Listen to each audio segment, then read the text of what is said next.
Адвокатот Жари Стевановски, бранител на 46-годишниот џудо тренер од Прилеп, по етички причини ќе се откаже од својот клиент доколку утре по увидот во предметот произлезат било какви докази за осомничениот, кој се товари за сексуална злоупотреба на 3 малолетни девојчиња.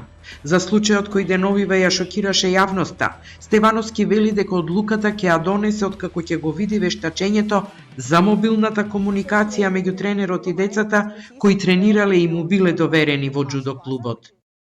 Доколку од неа произлезе основи за сомневањето, јас како негов бранител ќе се повлечам од понатамошниот тек на постапката од чисто од етички причини, затоа што од мојот клиент бев известен дека нема никаква допирна точка со обвинението кој му се става на товар, а така да се губи принципот на меѓусебна доверба и јас морам да си го испочитувам мојот кодекс на однесување, однос на постапување со моите клиенти. Така да, доколку произлезат докази од кои што ќе се потврди основаното сомнение, јас се повлекувам како негов бранител.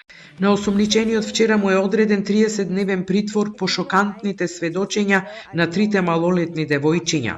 Според обвинителството се работи за продолжено кривично дело облјуба со злоупотреба на положбата, затоа што од април до ноември лани во Прилеп, но и на други места, заради задоволување на полови страсти, извршил полови дејствија врз деца кои наполниле 14 години, ученички, кои му биле доверени за тренирање и воспитување, наведуваат од обвинителството. Станува збор за тренер и собственик на познат, но не и единствен џудо клуб во Прилеп. Сега истрагата треба да утврди дали има и други жртви кои стравуваат да проговорат.